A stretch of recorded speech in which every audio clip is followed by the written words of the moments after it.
is a persecution of a political opponent. This was never supposed to happen in America. This case brought by Jack Smith around January 6th is an affront. It is an anathema to the First Amendment of the United States Constitution. They're not attacking his First Amendment right. He can say whatever he wants. He can even lie. But that does not protect you from entering into a conspiracy. Hello, and thanks for being here. I'm Caitlin Huey-Burns in Washington. Welcome to America Decides. Historic day here in Washington. Former President Donald Trump has pleaded not guilty to all charges in the January 6th special counsel case. He faced a judge in federal court here in Washington under tight security. His first hearing has been set for August 28th, 2023. The former president has denied any wrongdoing. The 4 counts include conspiracy to defraud the United States following the 2020 election. The former president criticized the case shortly after his arraignment. When you look at what's happening, this is a persecution of a political opponent. This was never supposed to happen in America. This is the persecution of the person that's leading by very, very substantial numbers. For more on this, let's bring in the best of the best. Scott MacFarlane, Major Garrett, and Finn Gomez join us all now. Scott is CBS News congressional correspondent. Major is CBS News chief Washington correspondent. And Finn is CBS News political director. Scott and Major, I want to start with you. I know, Scott, you were inside the courtroom earlier today and got to see everything that cameras can't because they're not allowed in there.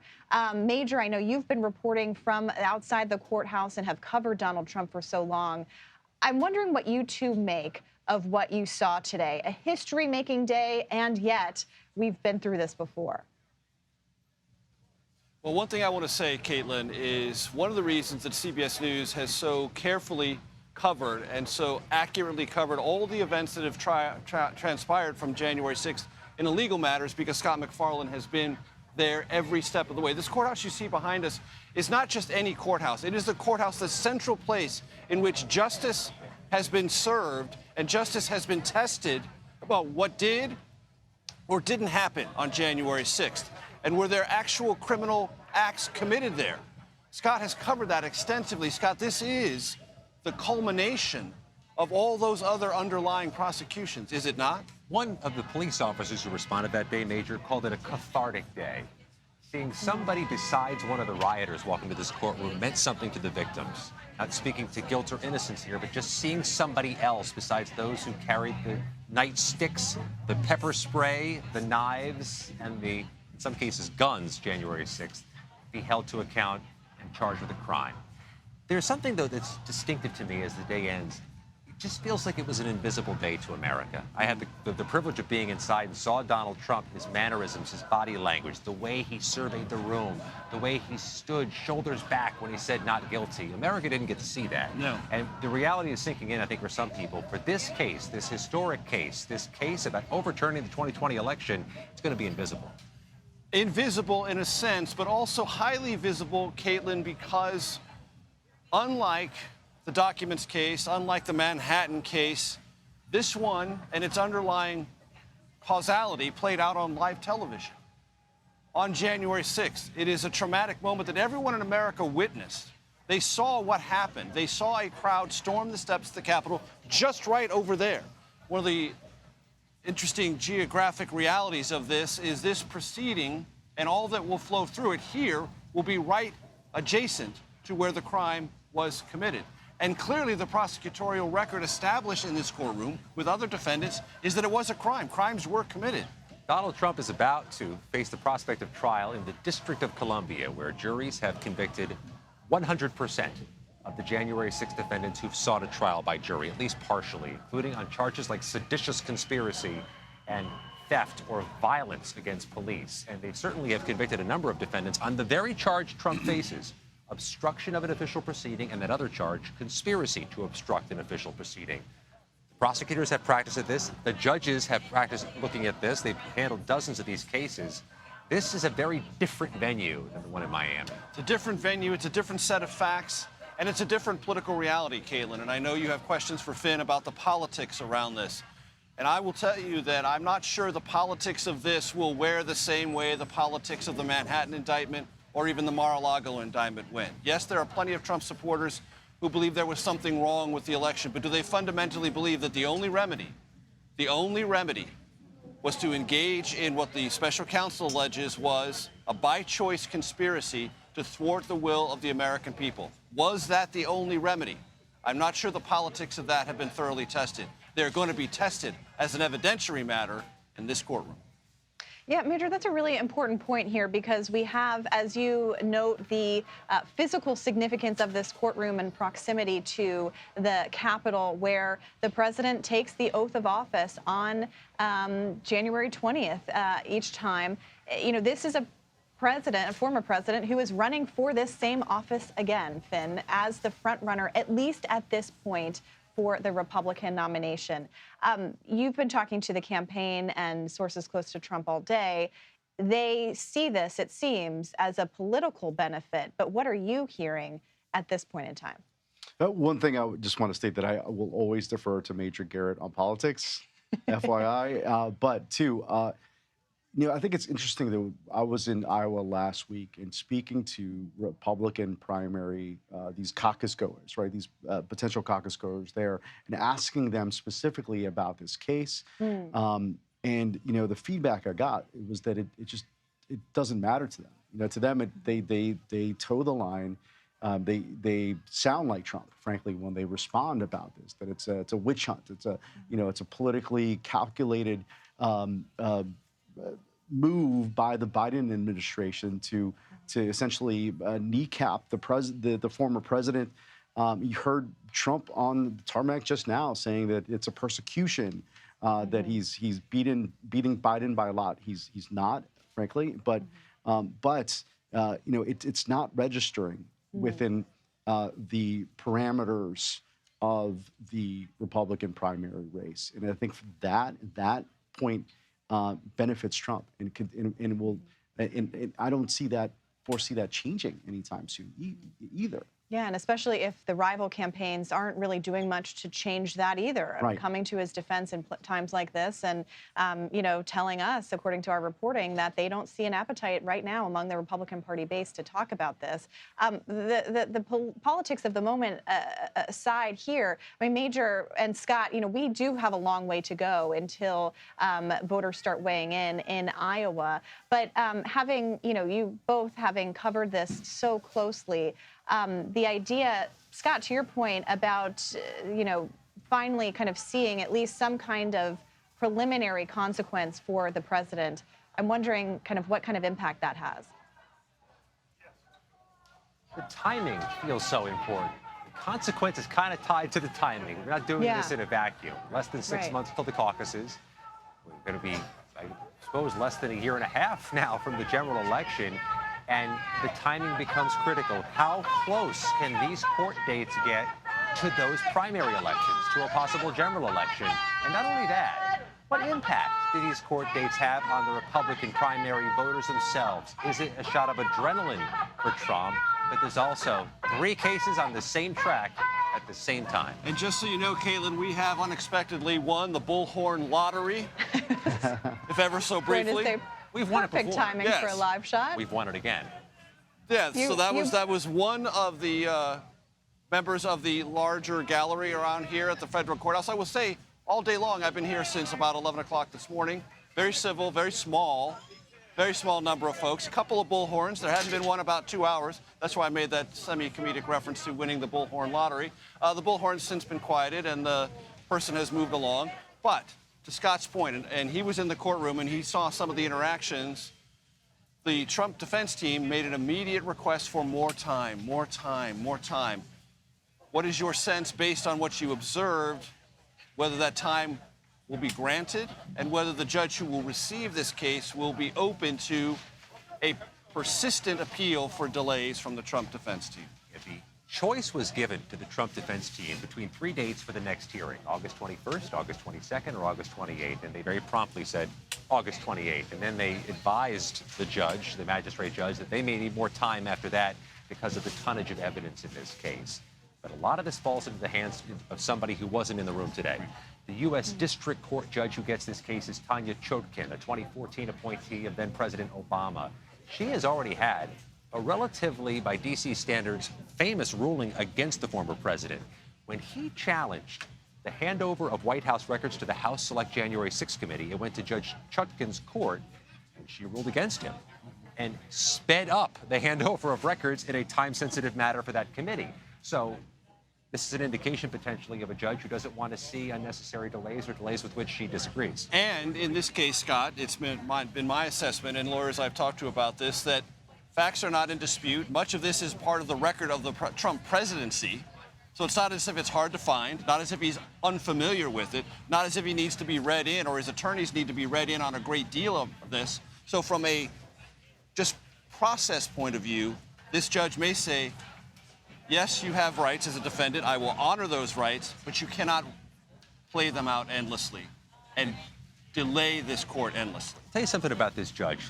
Having sat in her courtroom for dozens of hearings, she often goes on a soliloquy about the history, the rich history of the District of Columbia. She loves to talk about the history of Washington, D.C. She argues it was never built on a swamp, that it's a beautiful city and a wonderful city.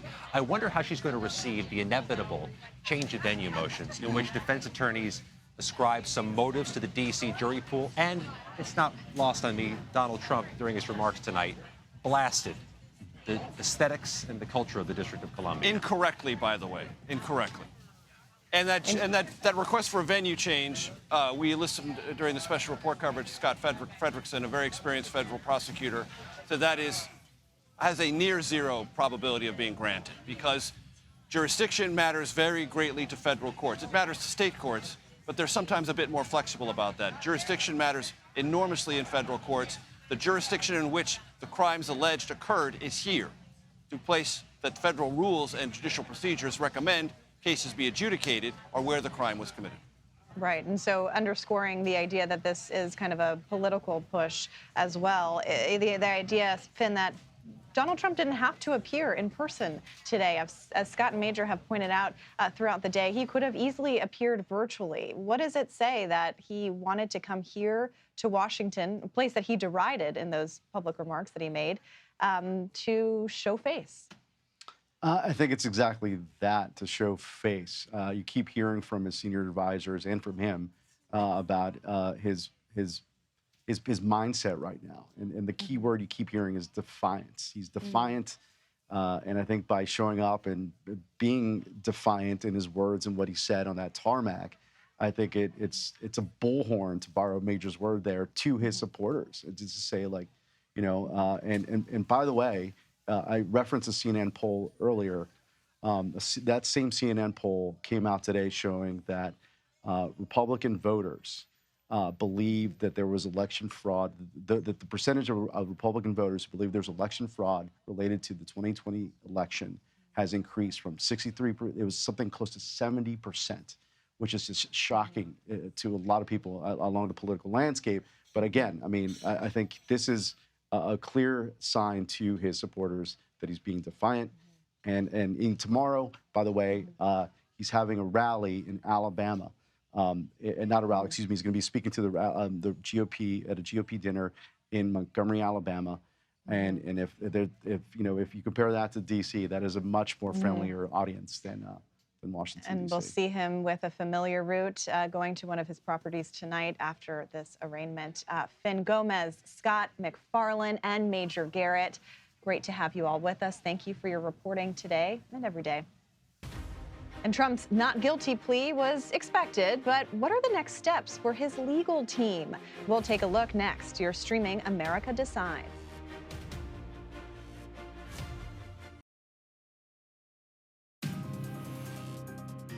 Welcome back to America Decides. Former President Donald Trump has been arraigned in federal court for his role in the January 6th Capitol riot. For more, let's bring in CBS News legal analyst Ricky Kleeman joining us now. Ricky, great to see you, and thank you for your contributions here all day as well. I want to ask you about the legal strategy coming from the Trump team. They are trying to argue a free speech, First Amendment right here. What do you make of that theory? I mean, clearly in the indictment, Jack Smith, special counsel, made clear that this is not about free speech. Well, you have to understand that the defense has to come up with something, and they certainly can make it sound as if it is a viable defense. It may be a viable political defense, but it's not a viable legal defense. And let me give you an easy example, Caitlin. Let's say that I have a conversation with you, and I want you to invest in some product I've made.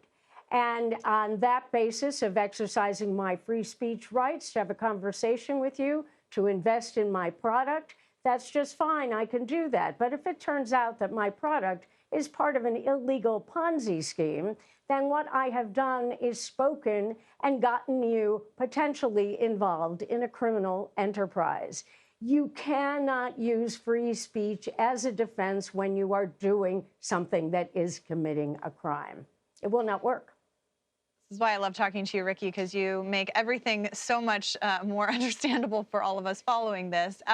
Another argument that they're trying to make is to try to get this out of D.C. court and into a different kind of venue.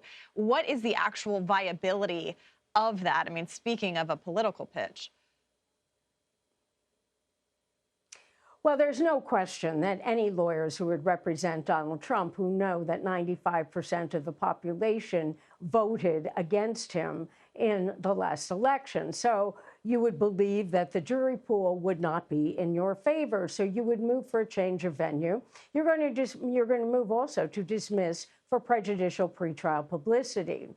But you can always, with the use of appropriate tools, if you are a good judge, find jurors who will be able to sit, and it will not be necessary to move it out of D.C., let alone to West Virginia, which is, of course, a red state. So what we have here is a system. A judge can find that both sides can participate in a questionnaire that is suggesting questions that should be sent out to hundreds of jurors. And then those jurors can be weeded out until we can get a group of jurors who can be brought in. And when those jurors are brought in, they can be questioned. And a jury does not have to know nothing. A jury does not have to be ignorant. A jury could have read all about January 6th, could have watched the actions of January 6th, could have followed the entire process from December or November through December into January of 2021.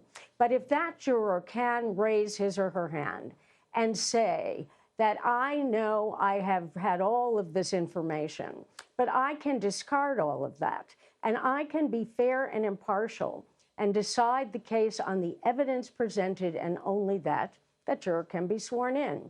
We have had infamous cases before, celebrity cases, well-known people who have been put on trial, people who have been the subject of movies at the same time that they're put on trial. And at the same time, we've been able to impanel juries. Best example I can give you here is it was said that all the people of Boston were victim of the Boston Marathon, and yet a jury was sworn, albeit that was taken up on appeal. It was sent back. But eventually, we wind up with a situation where you can have fair and impartial jurors. So, Caitlin, no, a change of venue motion won't work, but yes, it should be filed. And Ricky, there are other potential indictments to come potentially this month in Georgia. I know you have described kind of the importance of this particular investigation into January 6th as, Americans being the victims here. So this is kind of should take priority. But I'm curious kind of how this may play into that Georgia investigation to just kind of put all of these probes into context for us. Well, it may be one thing that I might want to see this particular case go first, but I am not Jack Smith, and I, of course, am not this judge, and it may not go first. But what we have to remember about the Georgia case, should it result in an indictment, which is anticipated, but certainly has not been filed yet, the Georgia case, if it is, in fact, a criminal case, is a sister case to the January 6th indictment.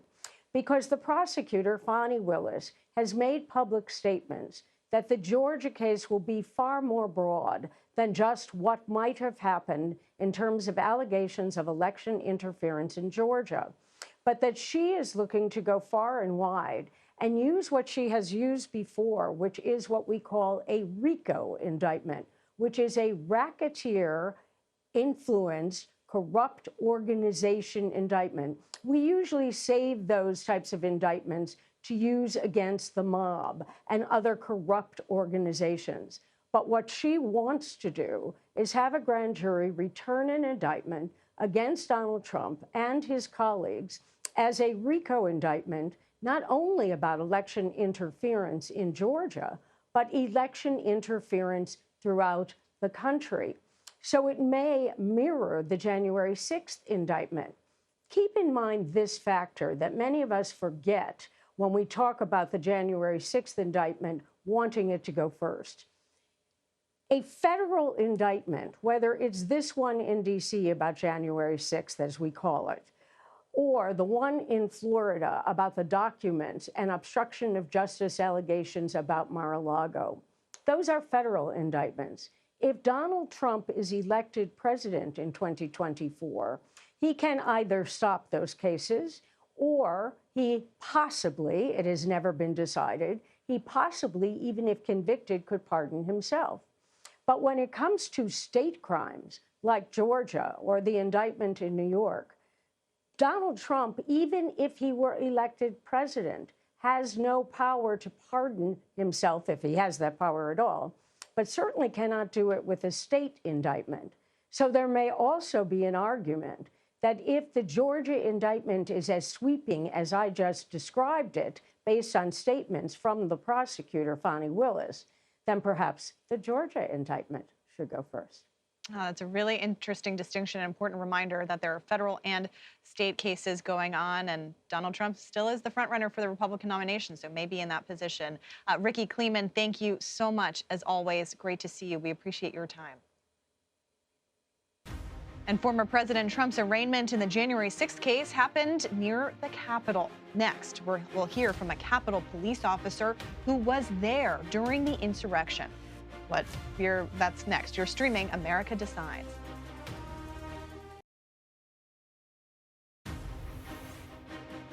Welcome back to America Decides. Former President Donald Trump's arraignment in Washington happened not too far from the Capitol.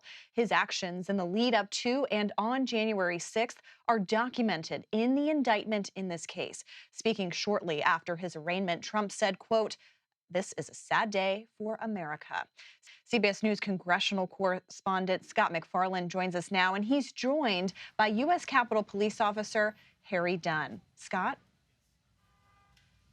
Caitlin, among those in the courthouse today, not just the special counsel himself, Jack Smith, a bunch of judges who sat in the courtroom to watch the proceedings, but three of the responding officers from January 6th. D.C. Police Officer Daniel Hodges, retired Capitol Police Sergeant Aquilino Gonell, and our next guest, Police Officer Harry Dunn, who has not only been outspoken since January 6th, you helped the January 6th committee with their unique investigation. You've testified at some of these January 6th prosecutions. You saw history today. What did you make of it? Good to be with you. I didn't have any expectations as far as finding out any new information. It was just good to see the road to justice being followed, the roadmap, and accountability and true justice comes at the form of a guilty verdict. So while I didn't expect much here, it's a necessary step to getting to that ultimate destination that I've been pounding the pavement for, so to speak. The charges are distinctive here. It's obstruction of an official proceeding, that January 6th electoral count, conspiracy against the United States. There's not much in that indictment that references the riot that you responded to, the physical attacks you responded to, other than to say they allege the former president exploited it as a way to try to pressure voters, or pressure to get votes overturned. What did you make of that? That there's not a granular reference to the attack you helped stop? So to be frank, there were so many, the charges that were referenced, I'm not too familiar with them. I don't know what charges are out there, so I can't speculate on what charges should be brought by Special Counsel Jack Smith. I do trust that he is doing his job and he's doing it with the in America's best interest. But I do have to acknowledge when he did acknowledge us, the first responders, on January 6th during his press conference, when he acknowledged us, that just meant a lot to me, to my coworkers, and it was a special moment. So I do believe that he has our best interest at heart, and he's fighting for us. It took 2.5 years for these charges to be filed after the attack. We are less than 6 months from the Iowa caucuses. Do you think this took too long? Did they wait too long in your mind? I've said they should have arrested him on January 7th, but I'm not the one doing the investigation. And do you feel a time crunch? Yeah, every day that goes by, because it takes more and more is at stake. The longer that it takes, the more and more is at stake. I don't know the hold up. I'm not going to get into the theories on why it took so long. Should it have taken this? It's happening, and you just got to let it play out. You were in the courthouse today to watch it, Harry Dunn. Thank you for your time. Thank you. Caitlin, Harry Dunn, again, one of 3 responding officers at the courthouse today to watch former President Trump be arraigned. And Scott, thank you. And Harry, thank you very much. And that's a good reminder that so much of what we saw in that January 6th testimony before the public was a huge part of this special counsel investigation as well. I want to go now to Mary Frances Berry. She's a historian who joins us now. She's also a professor at the University of Pennsylvania. Thank you so much for being here. We really appreciate it. So this has been obviously a historic day, the 3rd time the former president has been arraigned. Can you kind of put this into historical context for us? I mean, all day we've been commenting about how unprecedented this really is. Well, it is unprecedented to have a president charged in this way, but there's a lot of history about it that's not unprecedented. In fact, the vice president of the United States in 1875 was there supposed to count votes, decided not to count them, which he's had the right to do because somebody presented him with separate slates of voters from electoral results from 3 of the states in the South. And so what we ended up doing is he didn't count them. He said, somebody has to sort out, which ones are the right ones. And once they did that, and it was some travail in doing it, a lot of people left Washington to go back to their states to help make sure they got the right votes, and they got 2 sets, and then there was a committee, and then finally Rutherford B. Hayes was named the president. I only point that out because also in 2000, when I was chair of the Civil Rights Commission, I had investigations of the Florida election. And poor Albert Gore Jr. from my home state of Tennessee, who was vice president, ended up having to be there to count the votes that year as vice president. And there were Democrats who ran over to the Capitol from the House. Some of them are still there, and some of them are my friends, political friends. And they asked him not to count the votes. And he had to decide whether he would not count them because they implicated fraud. Or whether he would. And he finally said he would do it in the best interest of the country. I only point that out because there are a lot of complications in this thing, but there is some history. And I have to tell my students that with the arraignments, the impeachments, all the different things that have happened since Trump has been in office, he still has not been convicted. And that it's one thing to be arraigned and to lift a glass to, oh boy, now he's got indicted again or whatever. But until he is convicted, and my bet would be that he will be convicted in the District of Columbia court, because most of the people I know, and I live in the district, would in fact think that maybe this would be a good idea.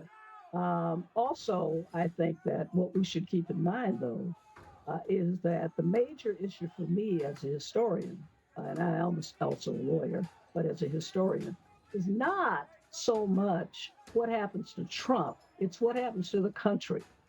And we have so divided in this country that we remain divided. There are some people out now celebrating that he's been indicted. There are other people moaning and groaning. And I think the Washington Post was right this morning when they said that it will be a question of intent. That is, what did Trump think? And what did he do about whatever he thought? And intent is hard to prove, but I predict that he'll be convicted in the District of Columbia, and we will see what happens elsewhere.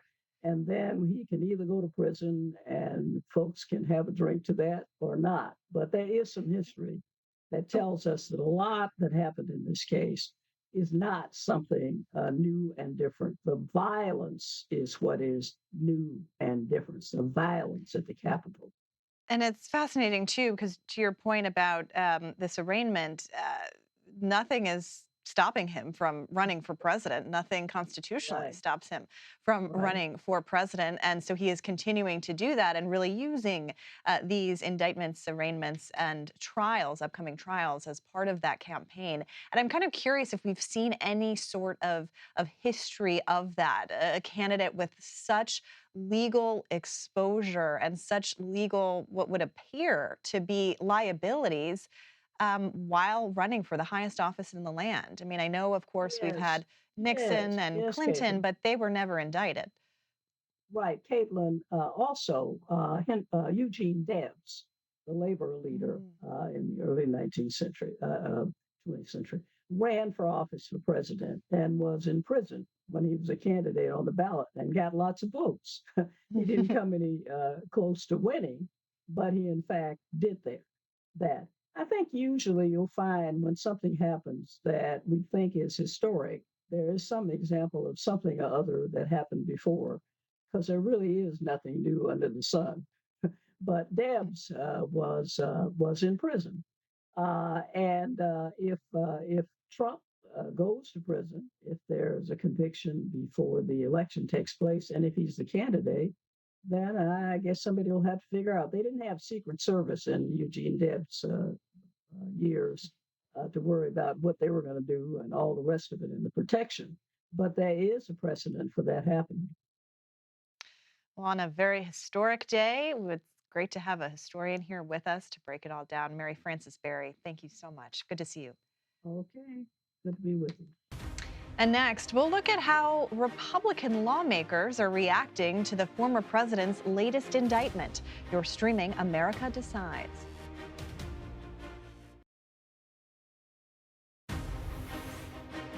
And welcome back to America Decides. Donald Trump has been arraigned in federal court today for his role in the January 6th Capitol riot. Despite his legal woes, though, his support from some Republican lawmakers hasn't wavered. People can see very clearly that this is politically motivated and that most of this stuff is BS. In our country, you're free to share your thoughts, even though people may not agree with you. For more on this, Ashley Etienne and Maura Gillespie join us now. Ashley, a CBS News contributor and the former communications director for Vice President Kamala Harris and former House Speaker Nancy Pelosi. Maura is founder of Blue Stack Strategies and previously served as an advisor to former House Speaker John Boehner and former Congressman Adam Kinzinger. And Maura, I do want to start with you because you were an advisor to former Congressman Kinzinger, who was one of only 2 Republicans on the January 6th committee. So much of what we learned from that committee's findings have been kind of the guiding light for this investigation here. So I'm curious about your reaction to this indictment and the idea that most Republicans, at least publicly, are still coming to Trump's defense. It's unfortunate to see how many Republicans haven't read the indictment or paid attention to the January 6th committee hearings, which is largely reflected in this indictment, because it tells the story of Donald Trump not only just failing to act to stop this insurrection, but actively choosing not to stop the riot and actually encouraging it, obviously, as we've seen. So the response has been frustrating, especially as somebody who witnessed and had conversations with people whose real lives were impacted by the lies that Donald Trump has told. So it's been frustrating as a Republican to see that response. And Ashley, what's interesting here is that you heard the former president, when he was getting on the plane, say that this is a political prosecution. The White House has not been weighing in publicly. For everything to the DOJ, Biden is in Rehoboth this week on vacation, not weighing in.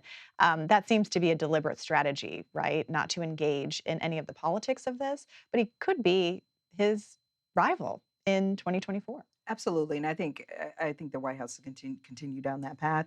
But here's the thing: is that they've just launched the Future PAC, excuse me, Futures Forward, which is their super PAC, and so I anticipate that the super PAC will be doing a lot of this work. But for me, if we just take a step back, I led the communications for the first impeachment in the war room, the first war room, which was the President Trump's first attempt to interfere in the election. And at that time, the closing argument was that if we don't stop Donald Trump, it's only going to get worse. And it did. And what we saw was a multi-state elaborate scheme to cheat the election and overturn the election. And that's what he's been indicted for. And then it got even worse with January 6th, where he told a crowd to go to the Capitol and fight like hell. So the real question now is before the Republican Party. They want us to accept that our eyes and our ears are lying to us. I was just commenting in the green room that, interestingly enough, everything Donald Trump has done is on videotape. He's not denying that he didn't do it. He said all these things. He called Georgia and asked for 11,000 votes. So here's the question. It's before the Republican Party. What are they going to do about it now? 50 years ago, next month, they stepped in and they stopped Nixon. They can do this again here. There's a lot of opportunity that still exists for someone to beat Donald Trump in the primary. But Maura, it's really interesting when you look at the primary because you have candidates like Asa Hutchinson, Chris Christie, Will Hurd. They are going after Trump. They criticize him at every turn that they can, especially in these indictments. But they're not getting any traction. And so what does it say to you that to kind of compete in this Republican primary, to be critical of Trump during these indictments is not a winning strategy, at least at this point? There's still a lot of time, and I think that they can make some headway. I would urge, obviously, all the candidates to really look at what's at stake here. And what's at stake is that we can't afford Donald Trump. We can't afford to keep putting his legal fees and losing elections, because he has cost us several elections. And I think that that's something that Republican candidates need to speak out on. I'm glad that Mike Pence is speaking out on this, because obviously his life was most impacted by what happened on January 6th. It could have turned out far worse for him, but I'm glad to see that he is, at least speaking about whatever he said about crackpot lawyers that are advising the president. I would also encourage Republican voters to look at this, as a Republican myself, looking at this from an American perspective. Someone so desperately wanted to retain the power of the White House, the power of the presidency, that he disregarded the votes of the American people and tried to overturn our rightful election. Every election has issues. We investigate them. But as Attorney General Barr said last night during an interview, nothing was definitively enough to turn over the results of the election. So there wasn't enough evidence to prove that, the election was fraud. And that good point, too, about the January 6th hearing, most of those testifying were Republicans. Ashley, Maura brings up this point about electability. And a couple of the candidates on the Republican side have tried to make this point that Donald Trump is not electable. But Republican voters at this point don't seem to be buying it. And it's kind of bearing out in polling. I mean, we saw a New York Times Siena poll. Again, I know it's early, but showing Trump and Biden neck and neck. Well, How should Democrats take that? That seems like it could be a challenge for them. No, I think there's a lot of cracks. If you dig deeper, there's a lot of cracks in Donald Trump's armor that suggests that there's a lot of opportunity for someone to win the Republican primary. That same poll that you just referenced, if you dig deeper and look hyper-focus on Republican primary voters, the majority of them, 50%, are persuadable and movable. 24% of that 50% don't want Donald Trump. So there's 50% of the Republican electorate does not want Donald Trump and can be moved. That's an opportunity. Also, former President Trump's fundraising's flat and his legal fees are going up. His polling numbers are not trending up. He's got one more indictment and trials to come. So I think there's a huge opportunity here for a Republican to step in and peel away a lot of these voters. The question is who's got the goods to actually do it? Do Democrats right now, are they thinking about any of these other candidates, or are you thinking that Donald Trump is going to be the person that Biden has to compete against? No, I mean, I think Democrats we have our own challenges, and part of that is communicating to the public why Joe Biden should be the president, continue to be the president, in a convincing way that'll move and galvanize the electorate. But here's the key, though, is that the environment is rich for Joe Biden. It really is. I mean, you've got Donald Trump with these indictments coming down. You've got the vice president now that's much more aggressive and that's taking greater risk, that's yielding real returns for the president. You've got these infrastructure bills and projects that are actually going to start to hit the ground, and he's going to be able to trumpet all over the country projects that he's doing. So he's running his own race, and the Democratic Party is going to continue to run its own race, and it has its own challenges. But I think they're going to outsource the attacks on Donald Trump to the PAC and others. That will be really interesting to watch. Ashley and Maura, thank you so much for your time. We appreciate it. And we'll have more on Trump's historic arraignment next. You're streaming America Decides.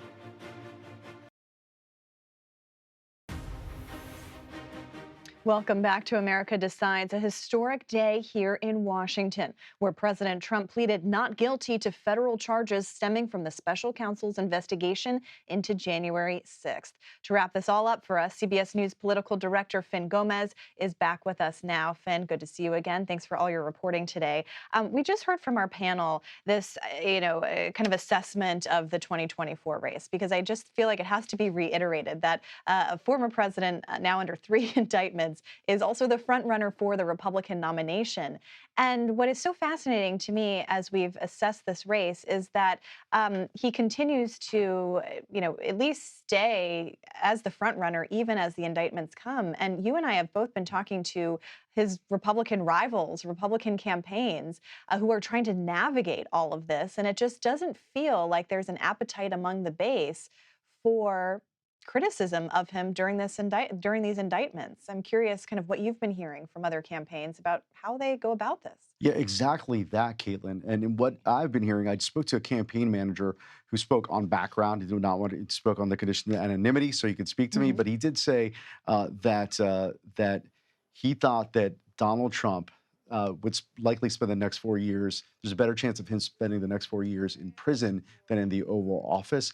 But he also said that he feels that that this storyline, that these investigations, that is just completely suffocating the other issues that are important to Republican voters on the campaign trail. One other senior advisor told me that one of the big questions they have is how do you attack Trump without upsetting Republican voters? And that's something you hear, this echo of like how to break through this dominant topic of this Republican race, something we have not seen before ever in history, frankly. Yeah, and it's really interesting too, because some Republicans I've been talking to have made the point that the Republican Party base at this point, Republicans who show up in primaries and caucuses, so that's kind of what matters now.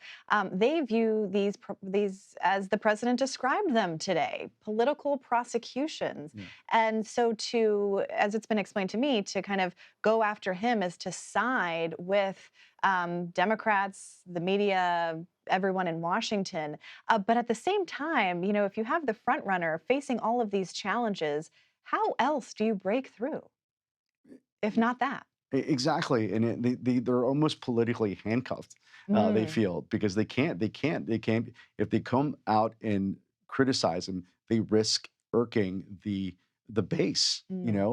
But I did speak to one of these senior advisors told me that the national polling, you saw the CNN poll that came out these last couple of days showing him his dominance again in the Republican Party, neck to neck with Joe Biden. If that election were held today, those two were matched up. But also within the New York Times CNN poll, which saw him so far ahead. But they believe this senior advisor believes that they still can at some point turn the page and say, look, Donald Trump, we appreciate you, but with all these investigations, all this black cloud hovering over you, it's time to hand over the torch to someone else. Yeah, and that seems to be kind of the play here, is to let the fatigue of all of these investigations kind of settle in with voters without being the person that's driving that against Trump. So it seems like the debate stage could be the place where maybe some of this gets sussed out. I mean, but Donald Trump may not show. He may not show, and he's got other things to do also. He has said both publicly and his senior advisors have told us that why show up if he's so far ahead? It's going from he's varsity and they're JV is what I've heard. But as we mentioned before, just 3 days after that first debate is potentially the first pretrial hearing in this case. The magistrate judge just mentioned that today, and then there's a couple days before that the Republican debate is a Florida case hearing. I mean, this is just. Again, so unprecedented. 5 presidential cycles, CHP. I've you've covered. Never seen this. A campaign that will be defined by these legal challenges, and we'll see that play out in public view. Fin Gomez, thank you very much. And that does it for us today, and we'll be right back with more coverage of the third arraignment of former President Donald Trump. You're streaming CBS News.